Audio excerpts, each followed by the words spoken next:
नमस्कार, मैं आश्रुति वोहरा और आप देख रहे हैं नेक्स्ट 9 न्यूज। आपका बहुत बहुत स्वागत हमारे इस खास प्रोग्राम देश की सच्चाई में। बात करने जा रहे हैं अरविंद केजरीवाल के बारे में। अरविंद केजरीवाल को लेकर अब तमाम मंत्री आम आदमी पार्टी के बीजेपी पर आरोप लगा रहे हैं, ये कहकर कि केजरीवाल का जो शुगर लेवल है वो लगातार डाउन जा रहा है। हाल ही में यह बयान दिया था संजय सिंह ने और अब आतिशी मारलेना भी इसी बयानों की कड़ियों में ये बड़ा ऐलान कर चुकी हैं कि अरविंद केजरीवाल के साथ प्रताड़ना की जा रही है, उनके साथ बदसलूकी की जा रही है तिहाड़ जेल में बैठकर। जी हाँ, आतिशी मारलेना ने बड़ा बयान दिया है। उनके बड़े बयान के अनुसार ये बात कहीं ना कहीं सामने रखी गई है कि अरविंद केजरीवाल तिहाड़ जेल में बेहद परेशान है। वहीं दूसरी ओर आरोपों की स्थितियां जो है वो इस तरह से अब लगातार मुड़ती जा रही है। कहा जा रहा है कि अरविंद केजरीवाल तिहाड़ जेल में जबरदस्ती कम कैलोरी की डाइट इंटेक कर रहे हैं, यानी कम कैलोरीज का खाना खा रहे हैं। सीधे तौर पर कहें तो डायबिटीज पेशेंट है अरविंद केजरीवाल,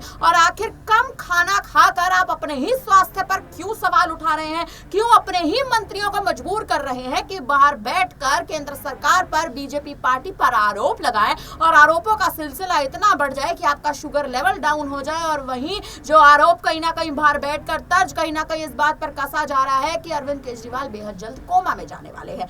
आखिर इस पूरे मुद्दे में भारतीय जनता पार्टी का तक क्यों कोई बयान सामने नहीं आया है? ये बड़ा मुद्दा जो है वो अब कहीं ना कहीं बन चुका है। राजनीतिक गलियारों में हलचल इस बात पर तेज है कि आम आदमी पार्टी की एक और तो स्थिति दिल्ली में बेहद खराब है, लेकिन वहीं अरविंद केजरीवाल का स्वास्थ्य का मुद्दा क्या आने वाले समय में मजबूर कर देगा सुप्रीम कोर्ट और हाई कोर्ट को उनको रिहा करने के लिए? इसी मुद्दे पर चर्चा करेंगे। हमारे साथ माही स्टूडियो में मौजूद है। माही, क्या स्थिति देख रही हैं आप? आतिशी मारलेना का हाल ही में ये बड़ा ऐलान एक तरह से जो कहीं ना कहीं तंज कसती नजर आई है भारतीय जनता पार्टी पर, ये कहती नजर आई है कि बीजेपी बाहर बैठकर षड्यंत्र कर रही है। अरविंद केजरीवाल का स्वास्थ्य दिन ब दिन खराब होता जा रहा है, स्थिति बद से बदतर होती जा रही है, लेकिन अरविंद केजरीवाल की जो डाइट है, जो खाना कहीं ना कहीं वो तिहाड़ जेल में खा रहे हैं, वो खाना वो जबरदस्ती एक तरह से कहे तो गलत परिस्थितियों में खाने का प्रयास कर रहे हैं, या वो खाना उनके लिए सही नहीं है, इसलिए उनकी स्थिति, उनका स्वास्थ्य इतना खराब हो रहा है। किस हिसाब से पूरा समीकरण देख रही है?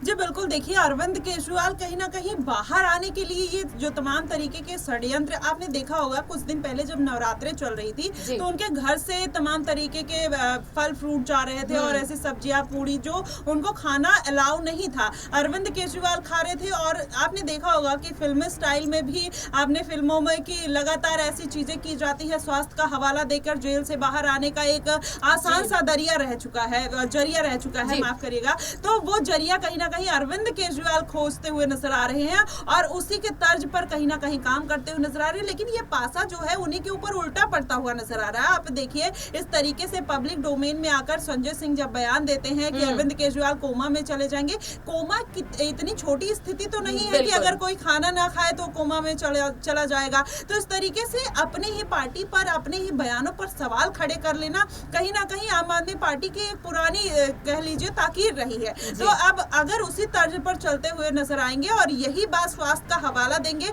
तो कहीं ना कहीं आम आदमी पार्टी बुरी तरीके से फंसती हुई नजर आएगी। अब चाहे बीजेपी हो चाहे जनता हो, अब कहीं ना कहीं इस बात पर कितना मुद्दा बनाया जाएगा, कितना जवाब दिया जाएगा। और वहीं अगर देखा जाए तो अरविंद केजरीवाल अगर जेल से बाहर आने के लिए इन पैतरों का अगर इस्तेमाल कर रहे हैं, विधानसभा चुनाव में अगर चाह रहे हैं कि सिंपैथी वोट मिल जाएगा, तो इससे कुछ नहीं होने वाला है, क्योंकि अरविंद केजरीवाल इस बार लोकसभा चुनाव में जिस तरीके से शिकस्त खाए हैं वो कहीं ना कहीं उनके लिए काफी चोट पहुंचाने वाली बात है। तो ऐसे में अगर स्वास्थ्य का हवाला देना, ये मुझे लगता है सबसे बड़ी बेवकूफी होगी। और जब खास करके मेडिकल बोर्ड से मिलने की इजाजत सुनीता केजरीवाल को स्पेशली कोर्ट ने दी है और वो मिल रही है, डॉक्टर के कंसर्न में है, तो कहीं ना कहीं इस तरीके के सवाल उठाना अपने ही ऊपर सवाल खड़ा करता है और कहीं ना कहीं भारतीय जनता पार्टी उसका मुद्दा बनाएगी। और अगर मुद्दा बनाएगी तो जाहिर तौर पर अरविंद केजरीवाल फिर विक्टिम कार्ड प्ले करते हुए नजर आएंगे और वही अभी वो करते हुए भी दिखाई दे रहे हैं। अरविंद केजरीवाल केवल जेल से रिहा होने के लिए ये बड़े मुद्दे बनाते नजर आ रहे हैं। स्वास्थ्य का हवाला देना, आप देखें माही, कोई छोटी बात नहीं होती। अपने स्वास्थ्य को लेकर एक बड़ा राजनीतिक मुद्दा बना देना, जैसे हिसाब से याद करें, हाल ही में संजय सिंह ने ये बड़ा बयान दिया था कि अरविंद केजरीवाल कोमा में जाने वाले हैं। देखिए, कोमा में जाने वाले हैं और अभी तक जिस हिसाब से उनकी स्थिति जो है वो तिहाड़ जेल में चल रही है, याचिकाओं पे याचिकाएं दायर करते नजर आ रहे हैं। और हाल ही में संजय सिंह बड़ा बयान दे देते हैं कि अरविंद केजरीवाल कोमा में चले जाएंगे। संजय सिंह का ये बयान और अरविंद केजरीवाल का जेल में बैठकर लगातार याचिकाओं पे याचिकाएं दायर करना, किस हिसाब से आप ये दोनों बातों को अगर सामने रखें और जनता को थोड़ा इस पर समझाना चाहें कि अरविंद केजरीवाल तो अपनी रिहाई के लिए जद्दोजहद कर रहे हैं, लेकिन उनके ही मंत्री संजय सिंह बाहर बैठकर कह रहे हैं कि जी केजरीवाल जी कोमा में जाने वाले हैं, बीजेपी पर बड़ा आरोप है। किस हिसाब से देखती हैं?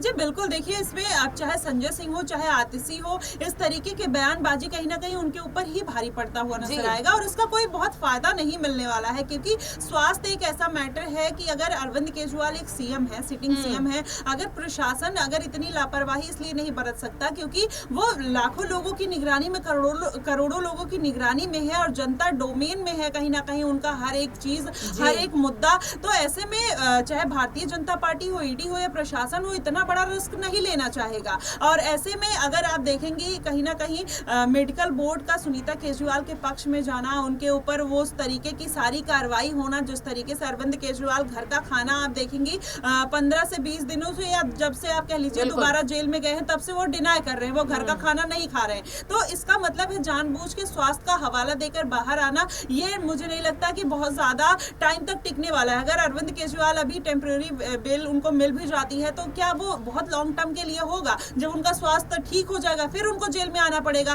तो मुझे लगता है कि अगर कोई गलती नहीं है तो एक सीधे तरीके से उनको जेल से बाहर आना चाहिए और कहीं ना कहीं उसके लिए प्रयासरत रहना चाहिए। ये स्वास्थ्य का हवाला देकर कहीं ना कहीं अपने ऊपर ही सवाल खड़ा करना आम आदमी पार्टी के लिए बेहद वो हो जाएगा कि कहीं ना कहीं एक दुविधापूर्ण बात हो जाएगी। और वहीं पर अगर आपने जिक्र किया कि अरविंद केजरीवाल लगातार याचिका लगा रहे हैं, जी हाँ याचिका लगा रहे हैं, लेकिन आप देखिए कि जिस तरीके से आम आदमी पार्टी बोलती है कि उनका किसी भी तरीके से कोई इन्वॉल्वमेंट नहीं है, आज तक एक पैसा बरामद नहीं हुआ, लेकिन अगर बरामद नहीं हुआ जनता के मन में भी यही सवाल खड़े होते हैं कि अगर बरामद नहीं हुआ तो 16 महीने से मनीष सिसोदिया कैसे जेल में है, 2 साल से सत्येंद्र जैन कैसे जेल में है। और जो पार्टी भ्रष्टाचार के खिलाफ उतरी थी मैदान में, आज वही पार्टी पूरी भ्रष्टाचार के मामले में जेल में बंद है। तो कुछ ना कुछ सच्चाई होगी, कुछ ना कुछ बात होगी जिसकी वजह से कोर्ट भी साफ तौर पर अरविंद केजरीवाल को डिनाई नहीं कर पा रहा कि इन्होंने कुछ नहीं किया है, इनके ऊपर कोई आरोप नहीं है। चाहे मनीष सिसोदिया की भी अर्जी नहीं स्वीकार होती है, वही मनीष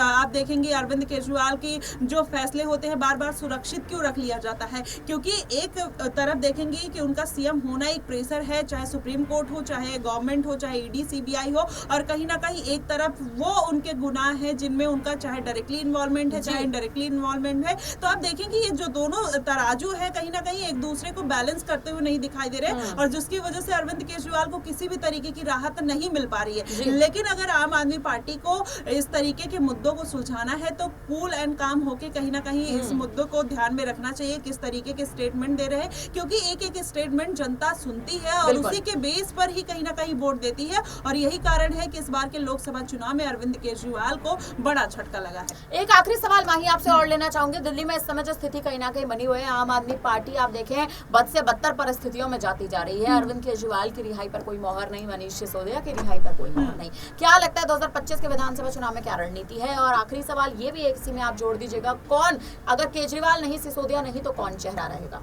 जी बिल्कुल, देखिए अगर ऐसा कुछ माहौल बनता है तो रणनीति यही है कि अरविंद केजरीवाल को किस तरीके से जेल से बाहर लाया जाए, चुनाव प्रचार हो, चुनावी रैलियां हो, मनीष सिसोदिया जेल से बाहर आ जाए, तो कहीं ना कहीं दाहिने बाएं हाथ जो अरविंद केजरीवाल के हैं अगर वो साथ में रहेंगे तो कहीं ना कहीं विधानसभा चुनाव को साधने का प्रयास किया जा सकता है। और आपने दूसरा जो सवाल किया है कि कौन हो सकता है सीएम चेहरा, तो ऐसे में अगर इस बार केजरीवाल और सिसोदिया बाहर नहीं आते हैं आश्रुति, तो मुझे लगता है कि आम आदमी पार्टी का चुनाव जीतना ही मुश्किल हो जाएगा। उत्तराधिकारी और कहीं ना कहीं नए चेहरे की बाद में आती है। अगर 1% देख लीजिए कि अगर आम आदमी पार्टी जीत भी जाती है तो मुझे लगता है कि वो चेहरा कहीं ना कहीं सुनीता केजरीवाल ही होंगी, क्योंकि अरविंद केजरीवाल किसी भी तरीके से नहीं जाएंगे कि सीएम पद का जो उनका एक पद है वो चला जाए और वो किसी और बाहरी के हाथों में जाता हुआ नजर आए। चाहे आपने हेमंत सोरेन का एक एग्जाम्पल देखा, हेमंत सोरेन जब जेल में गए थे उन्होंने चंपई सोरेन को अपनी विरासत सौंपी थी, लेकिन आने के बाद तुरंत उन्होंने विरासत वापस ले ली। तो ऐसे में अब अरविंद केजरीवाल वो गलती नहीं करना चाहेंगे और कहीं ना कहीं अपनी पार्टी की मजबूती